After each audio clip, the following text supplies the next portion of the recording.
আসসালামু আলাইকুম সবাইকে। নবম শ্রেণীর শিক্ষার্থীরা, আশা করি তোমরা সবাই খুব ভালো আছো। তো দ্বিতীয় অধ্যায়ে আমরা টাচ করেছিলাম। দ্বিতীয় অধ্যায়ের নাম হচ্ছিল কম্পিউটার রক্ষণাবেক্ষণ ও সাইবার নিরাপত্তা। এটা থেকে অলরেডি আমরা যে টপিকগুলি কভার করেছি সেটা হচ্ছিল কম্পিউটার রক্ষণাবেক্ষণ অ্যান্ড কম্পিউটার রক্ষণাবেক্ষণের সফটওয়্যারের গুরুত্ব কী, কীভাবে কোনো একটা সফটওয়্যার ইনস্টল করতে হয় এবং কীভাবে আনইনস্টল করতে হয় সেটা আমরা প্র্যাকটিক্যালি দেখেছি, এবং কীভাবে সফটওয়্যার ডিলিট করতে হয় এটা আমরা কিন্তু লাস্ট ভিডিওতে দেখেছিলাম। এই ভিডিওটির টপিক হলো তোমার তথ্যের নিরাপত্তা ও সাইবার ঝুঁকি, যেটা বেসিক্যালি 23 পৃষ্ঠা থেকে শুরু হয়। তো এখানে টপিকটা খুব সিম্পল আকারে উপস্থাপন করা হয়েছে। তা আমি এই টপিকটাকে স্লাইডে খুব সুন্দরভাবে উপস্থাপন করেছি, যাতে করে যে কোনো ধরনের কোয়েশ্চেন করা হোক না কেন তুমি যাতে অ্যান্সার করতে পারো। তো আমরা এই টপিকটি শেখার জন্য ডিরেক্ট স্লাইডে চলে যাই। তো দেখো, আজ আমরা এমন একটি গুরুত্বপূর্ণ বিষয় নিয়ে আলোচনা করব যা আমাদের প্রতিদিনের জীবনের সাথে ওতপ্রোতভাবে জড়িত। এই টপিকটির নাম হলো তথ্যের নিরাপত্তা ও সাইবার ঝুঁকি। এই তথ্যের নিরাপত্তা এবং সাইবার ঝুঁকি থেকে যেই সকল টপিক থেকে তোমার কোয়েশ্চেন আসতে পারে সেগুলি হলো তথ্যের নিরাপত্তা ও সাইবার ঝুঁকি সম্পর্কে বর্ণনা দাও, তথ্যের প্রকারভেদ কত প্রকার সেটা এক্সপ্লেন করো, ডিজিটাল প্রযুক্তির গুরুত্ব বর্ণনা করো, সাইবার জগৎ ও ঝুঁকি সম্পর্কে আলোচনা করো, তথ্যের নিরাপত্তা নিশ্চিত করার উপায় বর্ণনা করো। তো এই কয়টা সেক্টর থেকে তোমার কিন্তু এই টপিক থেকে কোয়েশ্চেন আসতে পারে। তো প্রতিটা টপিক সম্পর্কে আমি ডিটেলস আলোচনা করব, এবং এগুলির অ্যান্সার কী হবে সেটা আমরা দেখব, এবং সাথে আমরা টপিকটাও শিখে ফেলবো, যেটা টপিকটার নাম হলো তথ্যের নিরাপত্তা ও সাইবার ঝুঁকি। তো দেখো, সবার আগে আমাদের বুঝতে হবে তথ্যের প্রকারভেদ, অর্থাৎ তথ্য কত প্রকার হয়। তথ্যের ইংলিশ হলো ইনফরমেশন। তো তথ্যের প্রকারভেদ আমরা আলোচনা করব এখন। তথ্য বর্তমানে আমাদের সবচেয়ে মূল্যবান সম্পদ, কিন্তু তথ্য কি সবার জন্য একরকম? না। তথ্যকে মূলত দুই ভাগে ভাগ করা যায়, সেটা হলো উন্মুক্ত তথ্য এবং দ্বিতীয়টা হলো গোপনীয় তথ্য। তো নাম থেকেই কিন্তু আমরা বুঝতে পারতেছি তথ্যটা কিভাবে কাজ করতেছে। অর্থাৎ উন্মুক্ত তথ্য কি? উন্মুক্ত তথ্য হলো এমন তথ্য যা সবার জন্য উন্মুক্ত, অর্থাৎ সবাই সেই ইনফরমেশনটা দেখতে পারে। যেমন সংবাদ, প্রবন্ধ কিংবা কোনো প্রতিষ্ঠানের প্রেস রিলিজ। যে সংবাদপত্রগুলো থাকে, যেগুলি বিভিন্ন ওয়েবসাইটে গেলে তুমি দেখতে পাও, বা বিভিন্ন ধরনের ব্লগ বা আর্টিকেল তুমি দেখতে পাও ওয়েবসাইটে। পড়ালেখার বিভিন্ন ওয়েবসাইটেও গিয়েও কিন্তু তুমি পড়ালেখা করতে পারো। তো এই তথ্যগুলি সম্পূর্ণ উন্মুক্ত তথ্য, এগুলি সবাই দেখতে পারে।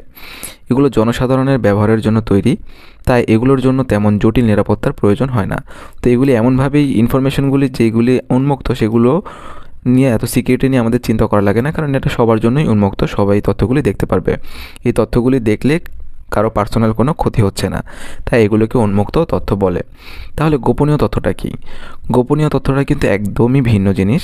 এটি অনুমোদিত ব্যক্তি বা সংস্থার মধ্যে সীমাবদ্ধ থাকে, অর্থাৎ কিছু পার্টিকুলার লোকজন বা অথরিটির লোকজন শুধুমাত্র এই ইনফরমেশনগুলো দেখতে পারে। যেমন জাতীয় পরিচয়পত্র, পাসওয়ার্ড বা যে কোনো বাণিজ্যিক চুক্তি। এখন দেখো, তোমার জাতীয় পরিচয়পত্রের ইনফরমেশন শুধুমাত্র তোমার জানার কথা, এবং সরকারের যে ডাটাবেসটা থাকে যেখানে তোমার জাতীয় পরিচয়পত্রের ইনফরমেশনগুলি কিন্তু সেভ থাকে, এগুলি কি সবার কাছে উন্মুক্ত করার বিষয়? অবশ্যই না, এটা একটা গোপনীয় বিষয়।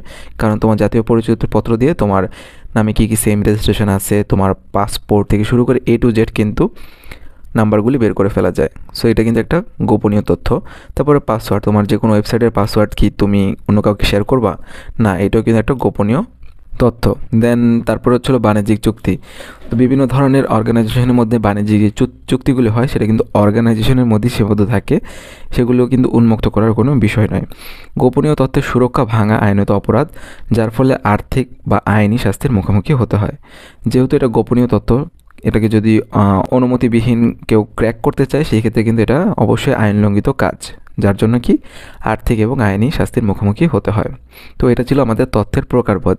আমরা শিখলাম তথ্যের প্রকারভেদ দুই প্রকার, উন্মুক্ত তথ্য এবং গোপনীয় তথ্য, এবং সেটার বর্ণনা হচ্ছিল এতটুকু। ওকে, আচ্ছা। দেন আমাদের যে নেক্সট টপিকটা জানতে হবে সেটা হচ্ছে ডিজিটাল প্রযুক্তির গুরুত্ব। তোমাকে আলোচনা করতে বলা হবে ডিজিটাল প্রযুক্তির গুরুত্ব সম্পর্কে বর্ণনা করো। তখন তুমি এটা বলতে পারো, আমরা এমন এক যুগে বসবাস করি যা চতুর্থ শিল্প বিপ্লব নামে পরিচিত। আমাদের প্রতিদিনের কাজের জন্য ডিজিটাল প্রযুক্তির ব্যবহার দিন দিন বেড়ে চলেছে। কিন্তু ডিজিটাল প্রযুক্তি আসলে কি? তোমাকে বলতে পারে ডিজিটাল প্রযুক্তি বর্ণনা করো, তখন তুমি কি বলবা? এটি হলো এমন সব প্রযুক্তি যা তথ্য, যোগাযোগ, হিসাব নিকাশ এবং অটোমেশন করতে আমাদের সাহায্য করে। দেখো, ডিজিটাল মানে কি? ডিজিটাল মানে সব কিছু অনলাইন ভিত্তিক হবে, এবং প্রযুক্তি মানে যে টেকনোলজিগুলি আমরা ইউজ করি, মোবাইল ফোন, কম্পিউটার বা ডিফারেন্ট টাইপ অফ ডিভাইস বা টুলস, যেগুলিতে আমরা কি করি? যোগাযোগ করি, অথবা হিসাব নিকাশ করি, অথবা আমাদের যে টাস্কগুলো থাকে সেগুলিকে আমরা কি করি? অটোমেটিক্যালি মেশিনের দ্বারাই শিফট করে দেয়, যেটাকে মানুষের হাত দিয়ে ম্যানুয়ালি করা লাগে না। তো এটা হচ্ছে অ্যাকচুয়ালি ডিজিটাল প্রযুক্তি। এর ফলে কি হয়, এর ফলে এটি ডেটা প্রক্রিয়াকরণ, সংরক্ষণ এবং প্রেরণের কাজ করে এই টুলসগুলি ইউজ করার ফলে। অর্থাৎ ডিজিটাল প্রযুক্তি ইউজ করে আমরা ডেটা প্রক্রিয়াকরণ, ডেটা সংরক্ষণ, মেমোরিতে স্টোরেজ করে রাখি এবং কাউকে যদি ডেটা সেন্ড করা লাগে তখন আমরা এই ডিজিটাল প্রযুক্তি ইউজ করে সেটা করে থাকতে পারি। সহজ কথায় আমাদের দৈনন্দিন জীবনের বিভিন্ন কাজে ডিজিটাল প্রযুক্তি অপরিহার্য। তো এতটুকু ছিল ডিজিটাল প্রযুক্তির গুরুত্ব এবং ডিজিটাল প্রযুক্তি কী। এরপরে যে নেক্সট টপিকটা আছে সেটা হচ্ছে সাইবার জগৎ ও ঝুঁকি। দেখো, সাইবার জগৎ ও ঝুঁকি, সাইবার জগৎটাই কিন্তু একটা personal thing most of the কেসে, এবং সেটা তো অবশ্যই ঝুঁকি থাকবে। যেখানেই তোমার পার্সোনাল ইনফরমেশন থাকবে সেখানে তোমার ঝুঁকি থাকবে। তো এটা নিয়ে আলোচনা করতে বলা হলে তুমি কি বলবা? ডিজিটাল প্রযুক্তির প্রসারের সাথে সাইবার জগৎ আমাদের জীবনের অবিচ্ছেদ্য অংশ হয়ে উঠেছে। এখন এখানে সাইবার জগৎ নিয়ে যদি তোমাকে কোশ্চেন করা হয় যে সাইবার জগৎটা অ্যাকচুয়ালি কী, তখন এক কথার অ্যান্সার তুমি এটা বলতে পারো, এটি একটি ভার্চুয়াল স্থান যেখানে মানুষের ইন্টারনেটের মাধ্যমে একে অপরের সাথে যোগাযোগ করতে পারে এবং তথ্য সংরক্ষণ করতে পারে। তার মানে কি ভার্চুয়াল স্থান মানে কি, যেটা তুমি অ্যাকচুয়ালি ফিজিক্যালি সেখানে ট্রাভেল করতে পারো না। লাইক তুমি এখান থেকে কুমিল্লা যাবা, তাহলে কি তুমি ফিজিক্যালি ট্রাভেল করে যেতে হবে না, তোমাকে নিজে ট্রাভেল করতে হবে। বাট ঢাকা থেকে যদি কুমিল্লাতে একজনকে কল দাও, সেক্ষেত্রে কি তুমি ফিজিক্যালি কুমিল্লা যেয়ে তার সাথে কথা বলা লাগতেছে না, তুমি ঢাকা থেকেই কিন্তু ভার্চুয়ালি তার সাথে কথা বলতে পারতেছো না যেই। তো ভার্চুয়াল স্থানটা কি, যেটা তুমি যেটা ফিজিক্যালি তুমি যাও না, বাট তোমার কাজটা ঠিকই হয়ে যায়। তো সাইবার জগৎটাও কি একটা ভার্চুয়াল স্থান যেখানে মানুষ ইন্টারনেটের মাধ্যমে একে অপরের সাথে যোগাযোগ করতে পারে এবং তথ্য সংগ্রহ করতে পারে। ঠিক আছে, যেমন তুমি তোমার স্কুলে না যেয়েই স্কুলের ওয়েবসাইটে গিয়েই স্কুলের ক্যালেন্ডার ডাউনলোড করতে পারো এবং সেখানে দেখতে পারো যে কবে কবে তোমার ছুটি আছে।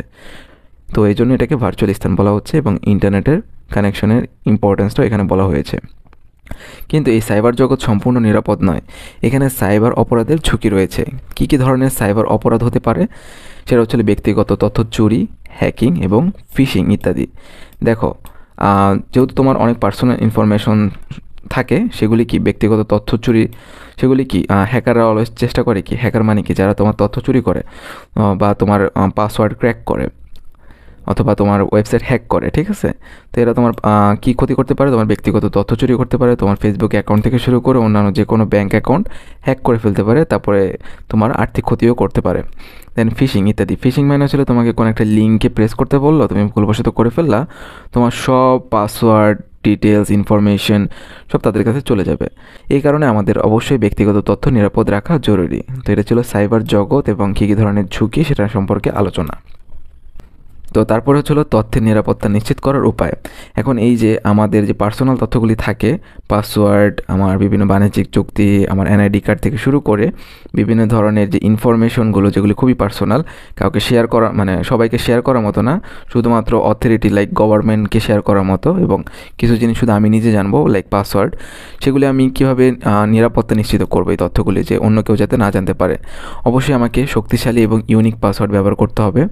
যে কোনো সন্দেহজনক লিঙ্কে ক্লিক করা থেকে বিরত থাকতে হবে। আমাকে অবশ্যই অ্যান্টিভাইরাস সফটওয়্যার ব্যবহার করতে হবে আমার কম্পিউটারের জন্য এবং সেটা নিয়মিত আপডেট করতে হবে। আমরা দুই স্তরের নিরাপত্তা অর্থাৎ 2 ফ্যাক্টর অথেন্টিকেশন ব্যবহার করে আমাদের অ্যাকাউন্টগুলিকে আরও সিকিউর করতে পারি। এই ফ্যাক্টর অথেন্টিকেশন এই বিষয়টা কী সেটা আমরা আপকামিং ভিডিওতে ডিটেলসে শিখবো প্র্যাকটিক্যাল সহ, যে এটা কীভাবে কাজ করে এবং কীভাবে আমাদের অ্যাকাউন্টগুলিকে এটা সিকিউর করে 2 ফ্যাক্টর অথেন্টিকেশন। দেন গুরুত্বপূর্ণ তথ্য শেয়ার করার সময় সচেতন থাকবো, অর্থাৎ একজন র্যান্ডম পার্সন তোমার কাছে যদি তোমার পাসপোর্টের নাম্বার চায় বা এনআইডি কার্ডের নাম্বার চায়, তুমি কি দিবা?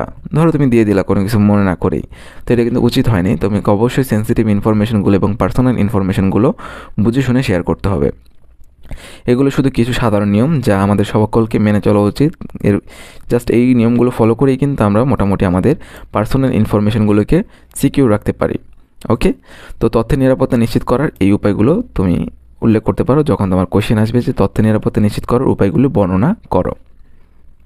তো এই ছিল আমাদের যে মেইন টপিকটা ছিল, সেটা হচ্ছিল কি তথ্যের নিরাপত্তা ও সাইবার ঝুঁকি। তো এইখান থেকে কী ধরনের কোশ্চেন আসতে পারে সেটা সম্পর্কে কিন্তু আমরা ডিটেলসে জানলাম। তো ভিডিওটি যদি তোমাদের ভালো লেগে থাকে তাহলে লাইক দাও, শেয়ার করো এবং চ্যানেলটি সাবস্ক্রাইব করতে ভুলো না। এবং ধন্যবাদ আমার সম্পূর্ণ ভিডিওটি দেখার জন্য, এবং নেক্সট ভিডিওটির জন্য তোমাকে ওয়েলকাম। Thank you.